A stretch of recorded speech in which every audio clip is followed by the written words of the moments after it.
Serial actress mania Anand அவர்கள் சமீபத்தில இன்டர்வியூல நெறைய விஷயங்கள் ஷேர் பண்ணிக்கிட்டாங்க. அந்த சமயத்தில விஜய், அஜித் இவங்க கிட்டலாம் ஏதாவது மாத்திக்கணும் அப்டின்னா என்ன சொல்லுவீங்க? அப்டின்ற மாரி வந்து கேட்ட கேள்விக்கு, மானியா அவர்கள் என்ன சொல்லியிருந்தாங்கன்னா, தளபதி விஜய் அவர்களுக்கு வந்து ஒரு விஷயத்த வந்து சொல்லியிருந்தாங்க. அதாவது சமீபத்தில வந்து ஒரு மைக்க புடிச்சுட்டு பேசக்குள்ள, ஒரு இடத்துல வந்துட்டு ஸ்டாலின வந்து அங்கிள்ன்னு சொல்லியிருப்பாங்க. ஸ்டாலின் சார வந்து அங்கிள்ன்னு சொல்லியிருப்பாங்க.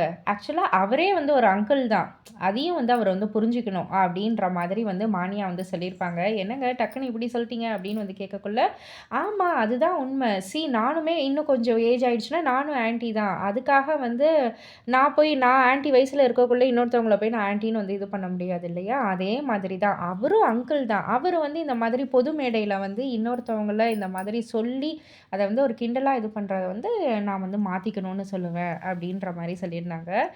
அண்ட் அஜித் குமார் சாருக்கு என்ன சொல்லுவீங்க? அப்டின்னு வந்து கேட்டுக்கிறதுல வந்துட்டு, அவரு வந்து ரொம்பவே கியூட், ஒரு சூப்பரான ஒரு ஜென்டில்மேன். அவரு மாத்திக்கிறதுக்குலாம் ஒண்ணுமே இல்ல. அவரு வந்து சூப்பர் பெர்ஃபெக்ட்டா வந்து போய்க்கிட்டு இருக்காரு. ஆக்சுவலா அவருக்கு வந்து ஏஜ் ஆயிடுச்சுன்னோனே, அவருக்கு ஏத்த ரோல்ல தான் அவரு நடிச்சுக்கிட்டு இருக்காரு. இளம் நடிகர்களுக்கு வழிவிட்டு நடிச்சுக்கிட்டு இருக்காரு.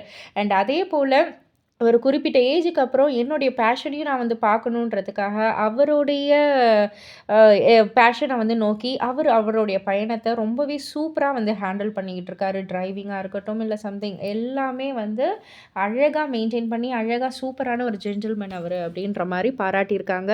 ஸோ இத பத்தி நீங்க என்ன நெனைக்கிறீங்க? உங்களுடைய கருத்து என்ன? அப்டின்றத கீழ உள்ள கமெண்ட் பாக்ஸ்ல குறிப்பிட்டு சொல்லுங்க. மறக்காம சேனல சப்ஸ்கிரைப் பண்ணி பக்கத்துல உள்ள பெல் ஐகான கிளிக் பண்ணிடுங்க.